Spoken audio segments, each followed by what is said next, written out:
This message is brought to you by House on the Rock Fellowship. We're a church that serves and cares for the Miami Valley region in Ohio. Before you continue, make sure to access the notes from our download section of our message page and have your Bible ready. Thank you for being our guest. So, Father's Day, right? I'm going to give you a message today that can be father-oriented, but it can also be for everybody, all right? So, everybody has to listen, not just dads, all right? I'm going to be a father for the fourth time, all right? And doing about 3 weeks, and it's a boy this time. I have 3 girls, 3 older girls, right? Having a boy this time, which is cool. We weren't trying for a boy. Another girl would have been great, right? We already have all the stuff, but it's gonna be a boy. So we're investing in tractors and things that are a little more boy-oriented this time. Yeah, but it's exciting. So as I grow older, I realize just how Carmen was kind of an experiment. She's 15, and then we had kind of a gap of about 11 years, 10 years, and then we started again with 2 more. So the older I get, the more I realize how little I know about being a dad. Hi, Adam. Hi. How little I know about being a dad, and how confused I am a lot of times. But the older I've gotten, the more I know where to go for answers versus looking within myself for answers and things like that. We're going to look at an example this morning of a guy named Jairus. Everybody familiar with the guy named Jairus from the New Testament a little bit? He's skipped over a lot, unfortunately, but we're going to go through his story today. And what we see from Jairus is a great example. There's no checklist in the Bible on what to do as a dad. Like day 1, do this. Day 2, do this. They have this problem, say this. You're good, right? There's nothing like that. We're just given examples, and Jairus is one of those. And I think as guys, we have a hard time figuring out what to do about the whole fatherhood thing. Being a man is tough enough, really, to figure out what that is. Especially in today's society, it becomes very blurred and things. If you're like me growing up, I had a lot of mixed signals. Not intentional mixed signals, just think about this and see if you can relate to some of these instructions that have been given to you since as early as I can remember. See if any of these make sense or ring a bell to you. Things like, don't do that, don't touch that, put that down, pick it up, don't spit that out. Don't bring that dirt inside, go outside to play with that. Sit down, stand up straight, be quiet, speak up, be kind, be tough, don't cry, but be a shoulder to cry on. Don't judge others. Be accepting of everyone. But if everyone jumped off a bridge, would you jump off it too? Be independent. Be present. Provide. But don't be a lover of money. Lead your family. Don't be a dictator. Discipline your children. Don't yell or seem angry. And the list goes on. Any of those kind of ring a bell? Like, what in the world do I do? Right? What do I do? So hopefully today we can whittle that down a little bit. So we've had those mixed signals going on, but then the role of father is under attack in a lot of ways. I pulled up Netflix, just looking at the TV shows available to me, that it says, hey, Doug, you may like this. And most of the time, and almost all of those, a man is portrayed in one of 2 ways, depending on whether he's single or married, for the most part.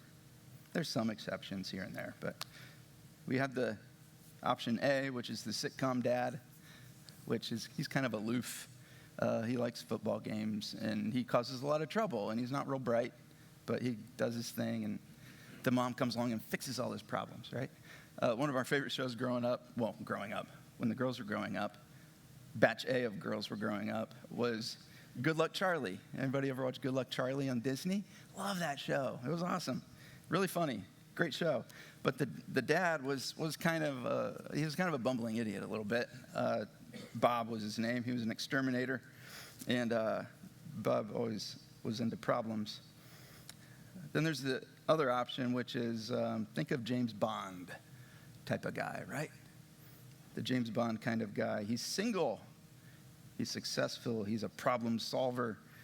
He's independent. Does things his own way, answers to nobody, right? The women follow him, and he leaves them just as fast as he found them, right? Like, that's the other option. And then here we are, trying to do the right thing, and we know neither one of those apply. But yet that's kind of what society has put us in. And that's a loud message, by the way. That's a loud message. I'll say this. The average U.S. home has 3 TVs, okay? And the average adult watches 3 to 5 hours of TV per day. And almost all of those hours show human beings on TV interacting, right? And it's portraying something. It's sending a message of some kind. And the role of father has really evolved over time. Really evolved. Just in the last 20 years, it's evolved more and more in society. I mean, father biblically has never changed. It's always been consistent. Did you know that adults actually watch 38% more TV than kids do? It's interesting. Because of that messaging, it shouldn't be a surprise that the role of father is not being filled. Where 33% of the U.S. population of children live without a father in the home at all.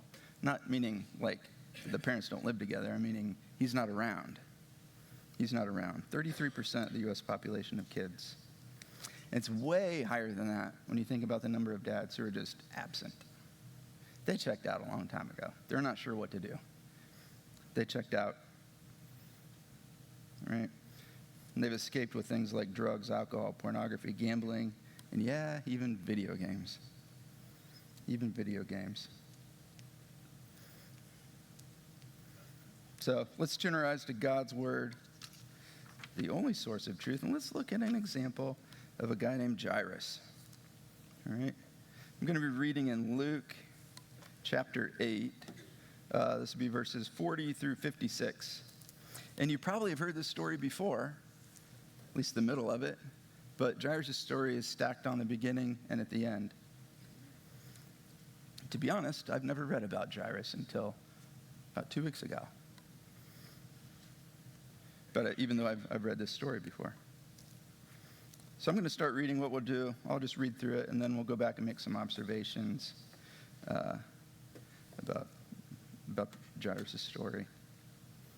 So to set the scene, Jairus is a Pharisee. The Pharisees like Jesus? Nah, they're not friends. They're not a big fan of Jesus, okay?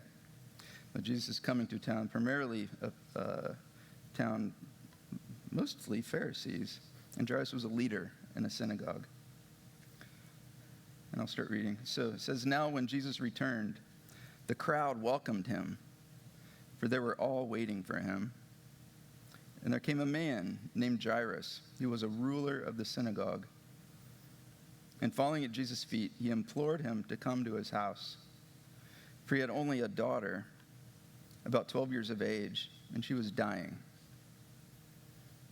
As Jesus went, the people pressed around him, and there was a woman who had a discharge of blood for 12 years. And though she had spent all her living on physicians, she could not be healed by anyone.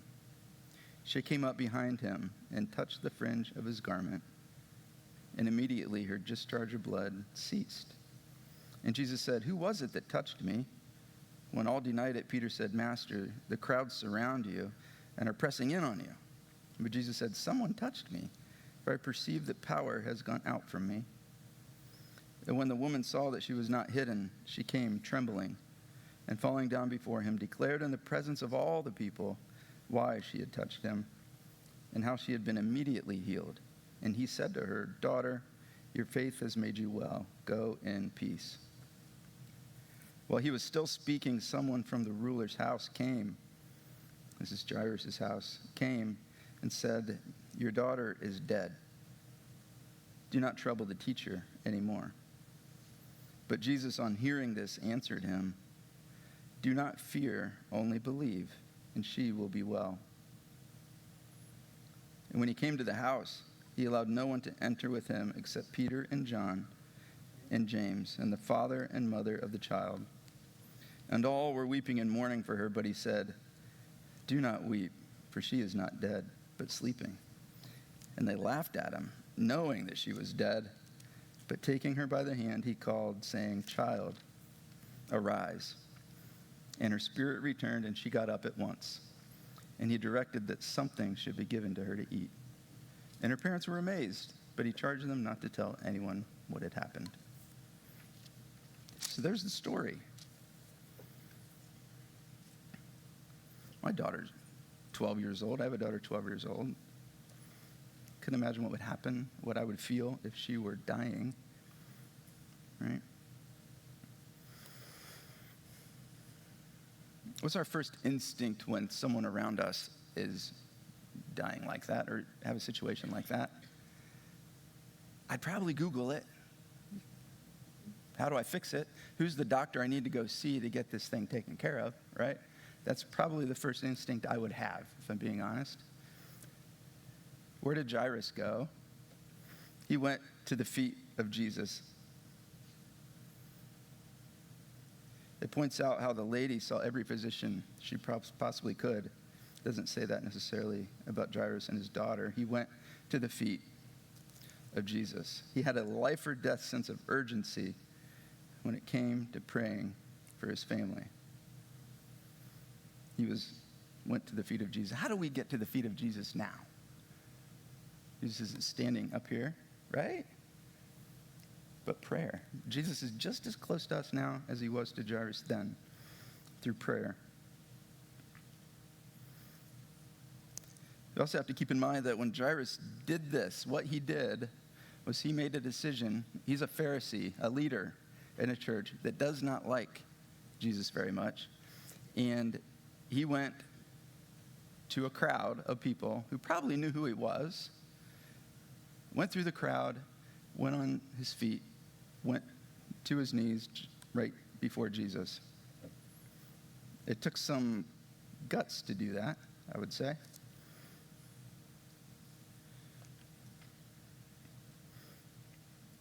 But he had a life or death sense of urgency when it came to praying for his family. And he went there first. He went there first. And I have a little kind of saying. This was for me when I was going through this to understand things in my own words. But you can write it down too if you want. But the idea here is learn before knowing. Learn before knowing. So often when something happens or someone's in trouble, my first instinct as a guy in particular is to try to fix it. Even though, Aaron can attest, I have no idea how to fix anything, literally. No idea, not a clue. But I have a lot of confidence, right? So I try to fix things. What do I need to do first before I know that my knowing has no basis, does it? I need to learn before I know, right? So it's the same thing here. Jairus knew where he needed to go, and nothing was going to stop him from getting there. Not his reputation, not the crowd, not what people thought. He knew where he was going. He knew where he had to go.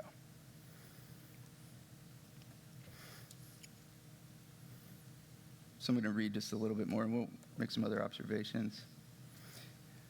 And there came a man named Jairus, who was a ruler of the synagogue, and falling at Jesus' feet, he implored him to come to his house.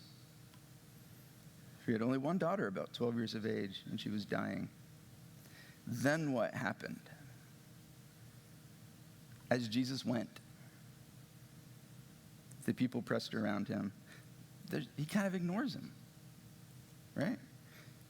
He's imploring Jesus to come to his house, and he gets nothing. Jesus just went.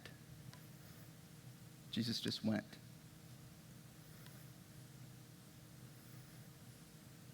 It would have been very challenging to stay there, wouldn't it? If you had been at Jesus and said, hey, my daughter's dying. I need you now. I need you now. I need you now. Come on. And he just keeps walking.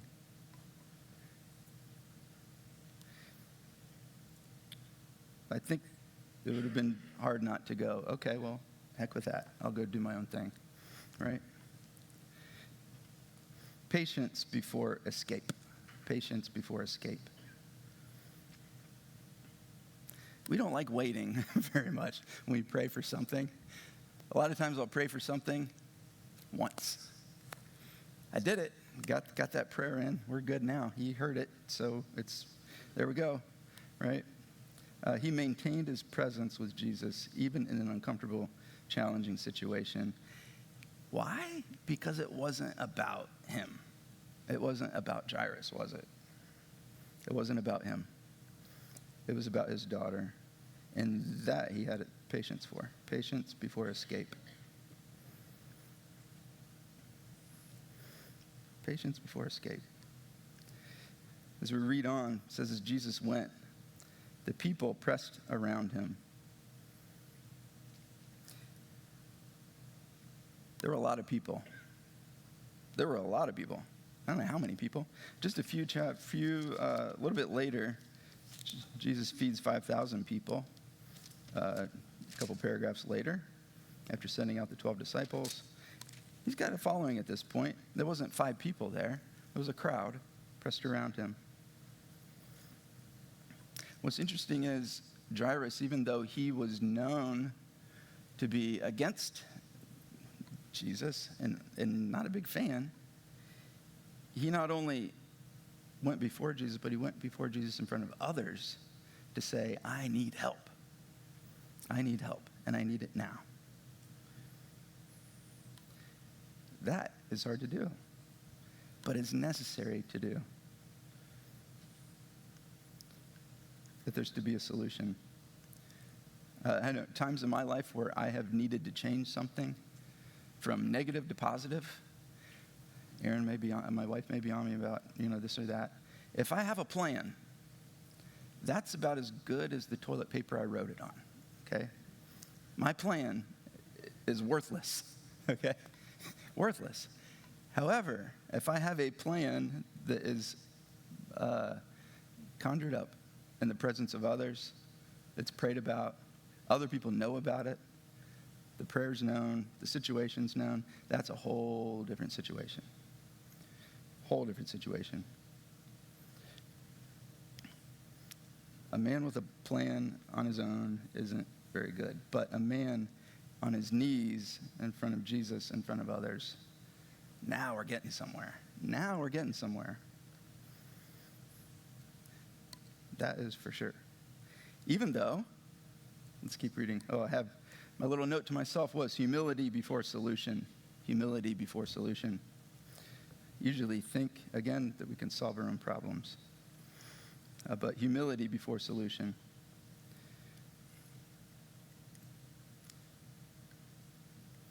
So as we keep reading, what happens next?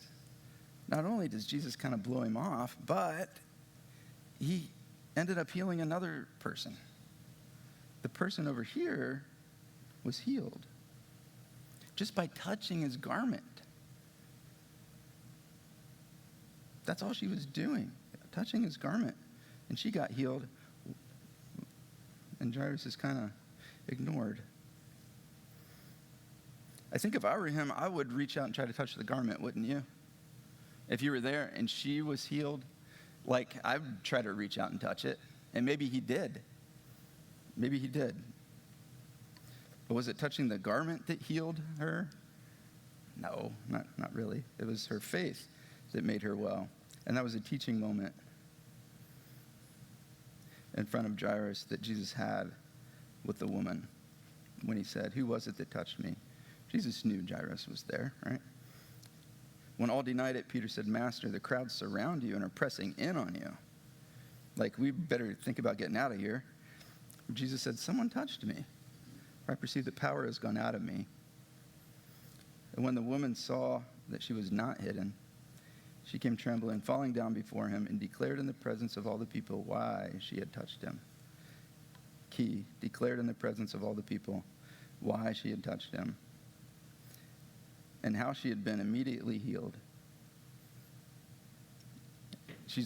Jairus has something to learn here, right? He has something to learn. "Daughter, your faith has made you well. Go in peace."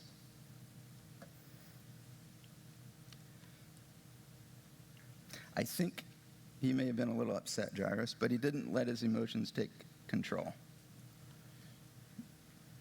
He didn't let his emotions take control, which would become even more challenging when Jesus was still speaking. Someone from the ruler's house came, from Jairus' house came and said, without any bedside manner whatsoever, it appears, "Hey, your daughter, she's dead, so don't bother this guy anymore." That's pretty challenging news to get, isn't it?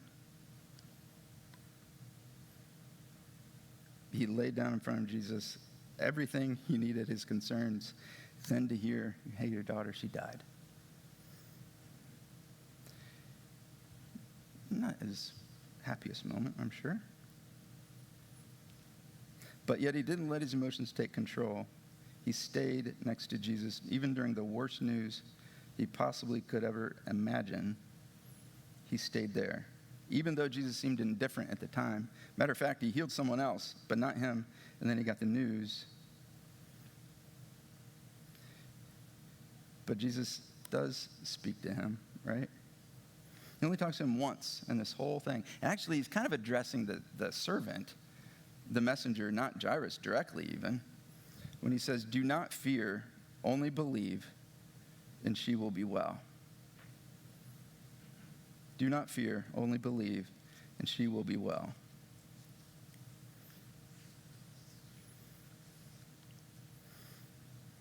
Had Jairus left, he never would have heard that. Never would have heard that. Prayer before action. Prayer before action. Do we always pray before we decide we're going to do something?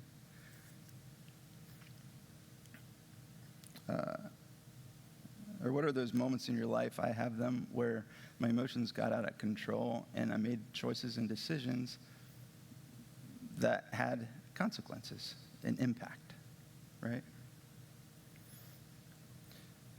Prayer before action. Prayer before action. Our emotions will lie. I am sure Jairus' emotions were not telling him to stay there at that moment in time.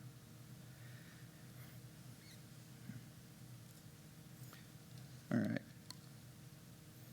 So then Jesus went to his house. Finally, when he came to the house, he allowed no one to enter with him except Peter and John and James and the father and mother of the child. And all were weeping. There were other people there, other people, friends, family. But he said, "Do not weep, for she's not dead, but sleeping." And then what did Jairus' friends and family do? They laughed. They laughed at him, knowing she was dead.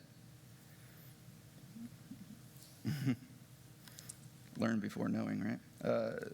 Knowing she was dead. But taking her by the hand, he called, saying, "Child, arise." And her spirit returned, and she got up at once. And he directed that something should be given to her to eat. What do you think Jesus is talking about there? Given something to eat? Maybe food, maybe a burrito, something, right? But probably more so talking about bread of life, I would think. The King James Version of this passage, it says meat, and meat means bread. I don't know what the original meant, but I'm taking it to mean give her more than just food, give her the bread of life. Yeah. Which is a charge of ours as parents.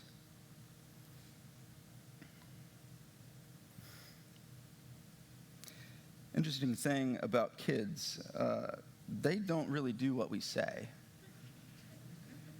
do they? They really don't. Mine are pretty good. I have pretty good kids, but they don't really do what we say. They also don't really follow our rules either. And I have some good rules, but they don't really follow those. And as much as we hate to say it, they don't even really follow our example all that much. We set a good example, right? We do the right. I look like I'm doing the right things, right? What they really follow, what I've found they really follow are our passions. Our passions, that's what they follow. Rules, examples, all these things, that's great. But they follow our passions. What we're passionate about, they will follow. That's what Jesus is saying here. Directed that she be given something to eat. We know where Jairus' passion is. It's clear. It's clear. Where's our passion? What am I passionate about? What are we passionate about?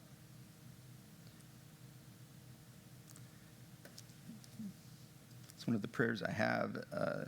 I know my kids see me reading, they see me doing all these things, but that's just an example. What are my passions? And passions are what we spend our time doing and our time thinking about and planning for. Those are our passions. That's what we're passionate about. All right, so I'm going to summarize things a little bit, or try to. I had a whole different message planned, and then a couple days ago, I read about Jairus, and it all changed. So I'm kind of a little bit unorganized, but thanks for bearing with me. Normally, I feel better than this with coming in. But, so there are 5 keys, I think, from Jairus. Okay? 1 is learn before knowing.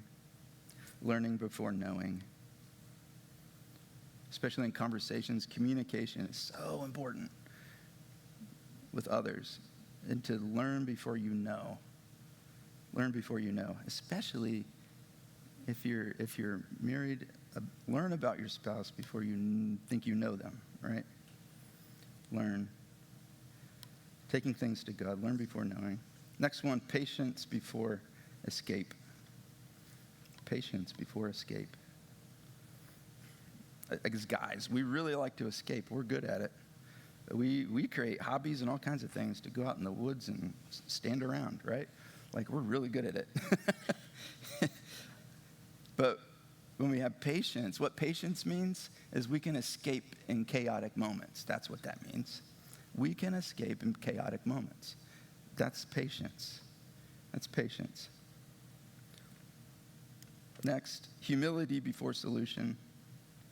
Humility before solution. If someone has a problem, reminds me of that Vanilla Ice song. If there was a problem, I'll solve it. Something like that. But anyway, humility before solution. Humility before solution. Knowing I do not know the answer, but I know where to take it. Right? And then prayer before action. Yes, prayer before action. Don't let emotions take control.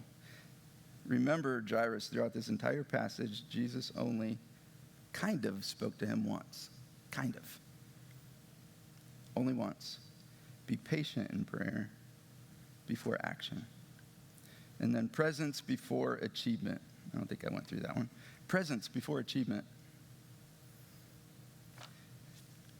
I know I'm this way. I'm wired to just keep moving forward all the time. And I'm to-do list city with my little books and stuff. It's real cute. And I've got to-do lists about everything and always moving forward. And that accomplishes absolutely nothing, really. It doesn't. But presence, being present, that accomplishes something. Being present before achievement. Achievement's great. But presence before. So, no matter what our experience has been, as a father, as a son, daughter, spouse, a mother, no matter what or who your father or mother were, we do have a Heavenly Father who is everything we need. And he knew us before anyone else. He knew us before anyone else. And he'll also welcome us home to our eternal home one day. So at one moment my dad had, and Mom will kind of remember this story, where he nailed it, the dad thing. He knocked it out of the park with this dad. This is his shining dad moment, one of them. But I was in college. I think I was finishing up my sophomore year, something like that. Anyway, I wasn't a great kid. I was a little ornery. And they were going to send me home permanently to think about it. Okay. So I was being sent home from school, kicked out, essentially. And, I had to call my parents and talk to my dad about what had happened and what was going to happen next. I went to school in Indiana. And they were helping pay for school. They were going to lose anything that they'd invested up to this point, right? And this is not a good conversation. I was so nervous before I had to pick up the old landline phone and call. And it was Dad who answered, not Mom, unfortunately. Mom would have been much easier to tell. But I talked to Dad, and we talked about the weather a little bit, trying to get around the issue, right? And then finally said, why are you calling, right? I never called him in particular. And I said, well, explain the situation. And I thought he was going to be really mad. I thought he was going to not let me home, honestly. Dad was kind of hard, a little bit hard. Dad was the kind of guy that you prepared the house for before he came home, right? Everything, did everything right. And Dad's awesome. But I wasn't sure what was going to happen. But he said, I'm sorry to hear about the situation, but I can't wait to have you home. That was so cool. He knocked it out of the park with that one, right?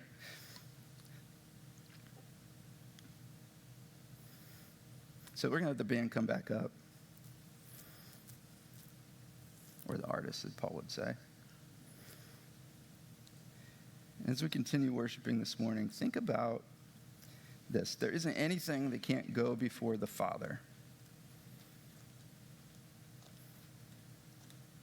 He doesn't already know about. He's calling you this morning to more, as a dad, as a husband, as a mother, a daughter, a friend. He's calling you closer to him. He's calling you to be more than a sitcom dad. More than a man who has it all together. He's calling you to a deeper relationship with him. And if you don't get it, if you're not sure what to do, tell him that. It's very, very simple. If you're tired, tell him. If you're weary, tell him. If you're scared, if you're stressed, tell him. Even though he may not answer right away, he hears you always. Thank you for sharing your time with us, and we'd love for the journey to continue. If you're a guest, would you consider reaching out to us? We would love to come alongside and encourage you in any way that we can. If you're someone who's joined us today and you are desperately reaching to find hope wherever you can, again, Jesus came that we would find hope.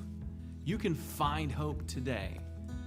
If you want to send us a short note, a member of our Hope team would reach out quickly, promptly, to come alongside and see what we can do to encourage you in whatever storm you might find yourself in. That's why Jesus came, and that's why we're here. Jesus said there's two ways to live your life, and a wise man, a wise woman, builds their life on Jesus' instructions. God bless.